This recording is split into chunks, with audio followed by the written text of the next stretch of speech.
Hi, I'm Ethan, I love muzzleloading, and this is your muzzleloading news for the week. September's kind of been a slow month for us when it comes to muzzleloading news, but this week everything kind of stepped it up a few notches, and we have some exciting news to talk about. First up, we have the Knight Peregrine, Knight's new 40 caliber long-range precision muzzleloader, finally released and available for sale. You can now order it.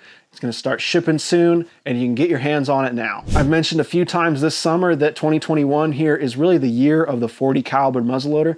This is the first introduction that we're seeing of the ballistics of the 40 caliber enter into production muzzleloading. And if it's anything like 40 caliber other things when it comes to muzzleloading, it's going to be, I think it's going to set a standard for competition and for hunting moving forward.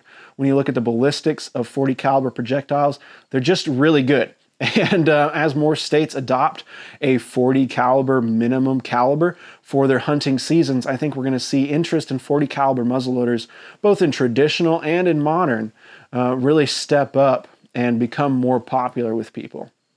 I have a full write-up on my thoughts on the Knight Peregrine at ilovemuzzleloading.com. Please check that out if you want to see more details. We have a link there to the Knight Rifles webpage for it for more official information about the Knight Peregrine, as well as the promotional video released from Knight Rifles about the Peregrine. Continuing with some hunting news, this week Montana ratified or finalized their heritage traditional muzzleloader hunting season. We've talked about this a little bit through the year. Representative Caleb Hinkle is a muzzleloading enthusiast, brought this bill to the table. The Montana Fish, Wildlife, and Parks Committee or Department there has released all the information about it now, kind of all finalized, ready to go, so people can start planning for their heritage muzzleloader seasons. Got a write-up about that at ilovemuzzleloading.com. But in short, it's a several-day season at the end of normal rifle season in December for Montana residents to hunt exclusively with a sidelock, traditional, or heritage muzzleloader for any of the general season, general rifle season game out there. It's exciting. Montana was, oddly enough, the last state to introduce a muzzleloader hunting season of any kind. We think of Montana as being a big hunting state and kind of your traditional Western, Rocky Mountain mountain man, cowboy, real traditional American West state. And seeing them bring in a muzzleloader season is great to see. I'm really excited for muzzleloading enthusiasts out there to get their own season to hunt with. Now, the bill doesn't change a whole lot. You can hunt with a muzzleloader during the general rifle season. This just gives enthusiasts some extra time at the end of the year to hunt on their own with other muzzleloading enthusiasts. Talking about hunting here, a lot of the western states' hunting seasons, especially their early muzzleloader seasons, are really starting to turn up some results. We're seeing some great photos shared online of people out with their traditional and their modern muzzleloaders, taking some excellent trophies. It's been really exciting to see so many people new to muzzleloading over the last couple years drawing tags and being able to punch those tags out there and really share some great stories online. Here at I Love Muzzleloading, we're planning on a small giveaway for muzzleloading hunters out there. So if you have a muzzleloader hunting picture from this season, please send it to ilovemuzzleloading@gmail.com. We're working on ironing out those details, but if you want to start sending us those pictures in here, we'll get with you and send you a little I Love Muzzleloading prize to thank you for continuing the tradition of muzzleloader hunting. Moving to event coverage for the upcoming season here, we've had a few events submitted. We're going to run them on the screen now. Most notably though, we have the 53rd annual Wes Hartley Memorial Shoot. This is a traditional over-the-log or chunk shooting match. It's a real specific niche of muzzleloader shooting for Indiana, Ohio, Kentucky, Tennessee.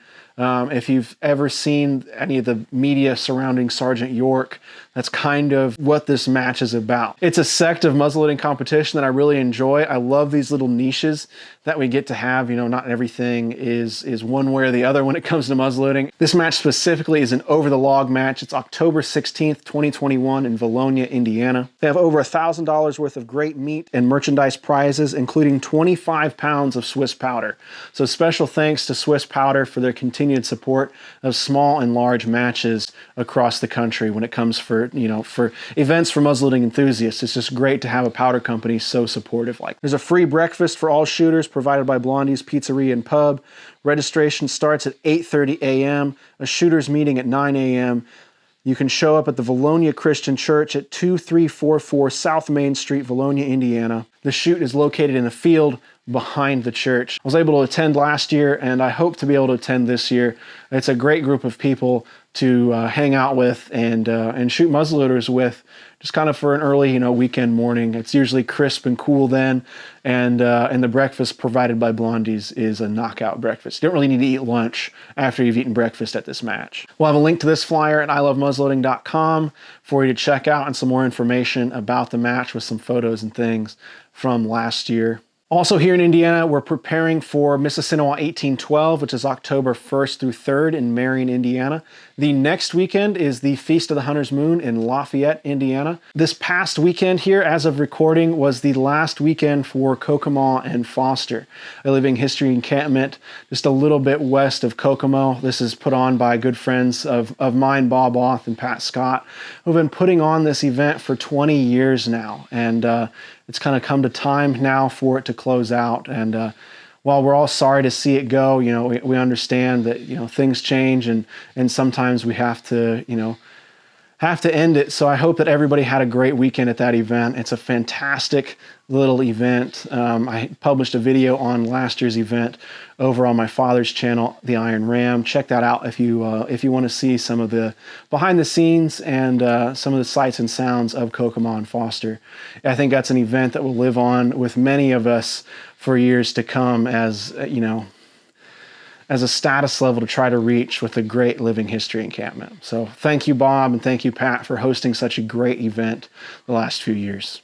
Coming up next year in March of 2022, we have the Cascade Mountain Man Show. This was sent in by Paul Nelson, so thank you so much, Paul, for sending this in. He mentions that it's similar to the CLA show, not associated with the CLA show, but there are a ton of great artists, artisans, and craftspeople here at this show building and making muzzleloading supplies and accoutrements. This runs from March 12th to 13th, 2022, and we'll have a flyer on the screen now, as well as ilovemuzzleloading.com. Thank you, Paul, for sending in this show. We get a lot of questions about Western shows, really west of the Mississippi, and it's an area I'm not familiar with, so I'm really counting on you guys to send in some events. Really want to promote what you all are doing out there to keep the sport going out west. We've been sent a few more muzzleloading events. We'll run on the screen now for you to check out. We'll also have these at ilovemuzzleloading.com. We're working on building ilovemuzzleloading.com/events to host all these flyers kind of in calendar order so you can check them out and be aware of muzzleloading events in your area. If you don't see something in your area and you know of something that is in your area that needs some promotion, email us at ilovemuzzleloading@gmail.com. We'll add it to the site and promote it on the next muzzleloading news video and in the blog posts on social media and things. This is no cost to anybody. It's just me wanting to promote these events so that people know where to find them and where to learn from people in their area. I think that's the #1 comment that I receive is, I want to learn about muzzleloading, but there's nobody in my area.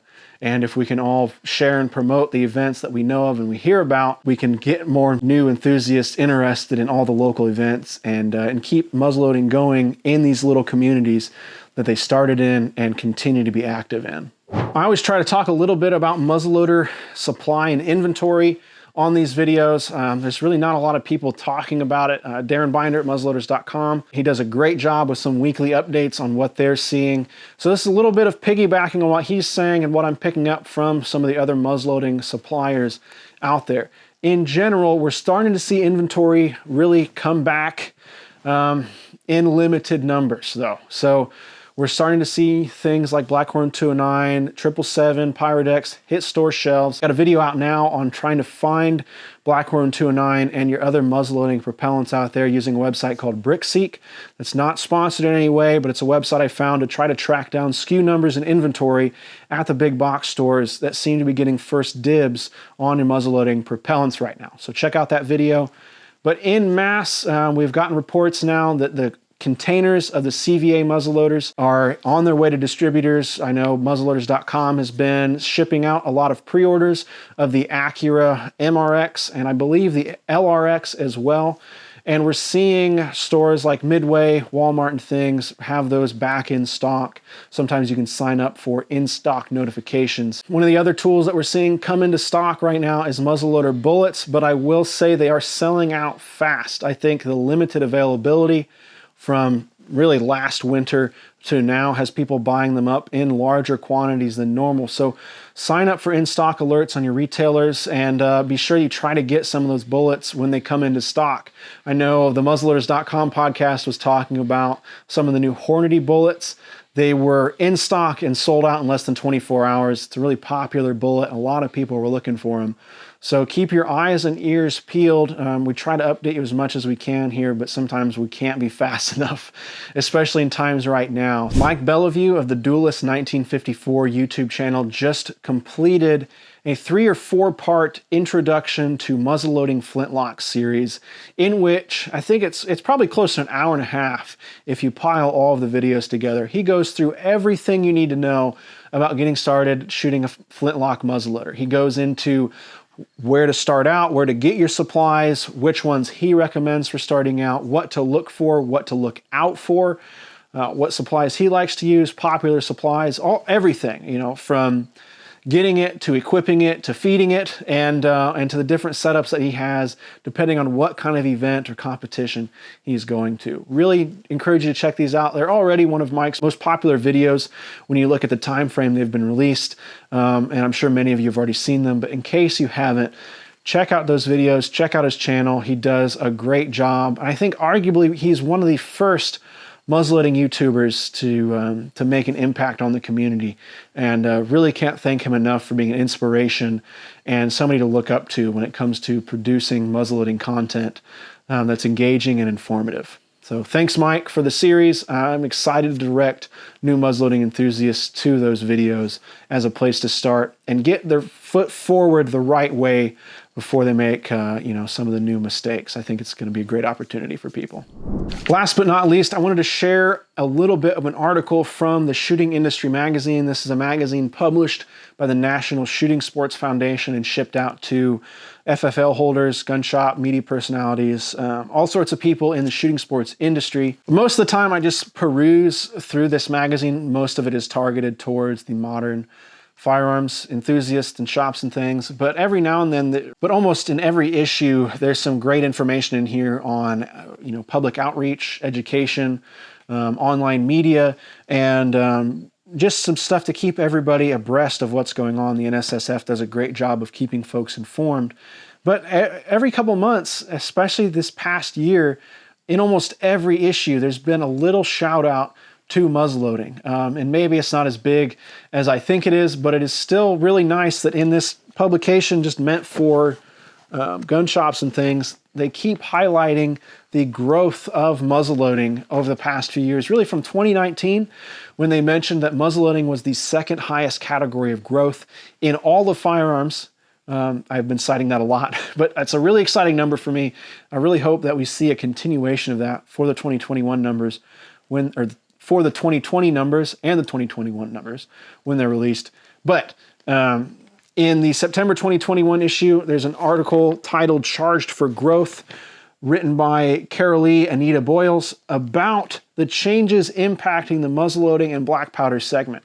And it's just cool. We don't see this kind of attention given to muzzleloading in this broad swath. I mean, it's a 3-page article, but it really highlights a lot of the things that I've been talking about and a lot of the other muzzleloading enthusiasts around the country have been talking about the past couple years. To me, it's exciting that we're seeing this stuff and somebody like the NSSF is also seeing it and thinks it's worth talking about in their big firearms publication. In the article, they talk to representatives from CVA, from Traditions. They talk a little bit about Pedersoli. They talk to Hodgdon, but they also talk to the Log Cabin Shop in Lodi, Ohio. So as much as we can talk about modern muzzleloading being the focus for the firearms industry, we're still, in this article, it's exciting to hear that we got a little plug in there about what the Log Cabin Shop was seeing, really putting them on the same stage as we're putting CVA and Hodgdon, who are both, titans of muzzleloading and active in the firearms industry. But really, we've got the Log Cabin Shop in there as well. There's a few shout outs to some of the other distributors and suppliers and gun shops out there. But a really informative article. I'm going to try to have a link to this at ilovemuzzleloading.com so that you can check it out. If nothing else, we'll have some excerpts from it directing you to the shooting industry magazine so that you can check it out. I say it all the time, muzzleloading is not dying. Muzzleloading is evolving. It's becoming more active, and we are seeing a resurgence in it comparable, if not more so, than the bicentennial of the United States. And that's something that is mentioned by Liza Kindig in here about the log cabin shop, about the interest that they've seen in all of this, and we're seeing that across the board, whether you're talking modern, you're talking traditional. Muzzleloading is in a real resurgence right now, and I think all of us need to capitalize on that, on helping our friends, our family, and the community members, and the community as a whole get into it safely, the right way, so we can make sure that they're interested in it, not just for a couple years, but for a few decades. So they pass it on, and we keep the rich muzzleloading heritage and tradition of the United States, and really the world when we think about it, going for future generations. It's something I get really passionate about, so if you've heard all that before, I'm sorry for the rambling, but it's an exciting time for muzzleloading, and I'm really excited that we're all a part of it here, and we can all do our part to keep it going. I'm Ethan, I love muzzleloading. Thank you so much for watching. If you want to hear more about muzzleloading, whether it's the news, the information, interviews with craftspeople, how-to stuff, please visit ilovemuzzleloading.com. I've got that Invest Arms Hammer Hawken kit set up here, ready to go, ready to start building this week. I'm excited to start getting that going and get some videos out to you guys. The I Love Muzzleloading podcast is also kind of in full stride now. We've been doing 2 episodes a month pretty much through the whole summer. It's looking like we're gonna be able to continue that into the winter here, which is really exciting. We have some great guests lined up. Most recently, we had Alex of the Frontier Trading Company YouTube channel on to talk about being someone so young and so impactful to the muzzleloading and living history community. A little sneak peek here, the next episode is going to be with Ian Pratt, the really kind of contemporary master gun builder here. I've been talking to him about a lot of neat things this summer, and it was neat to sit down with him and put it all on tape, so to speak, and really kind of get in deep about muzzleloading and our connection to history in the past. So be on the lookout for that very soon, and then we have some other great guests lined up for the rest of fall here. Once again, I'm Ethan, I love muzzleloading. Thank you so much for watching. We'll catch you next time.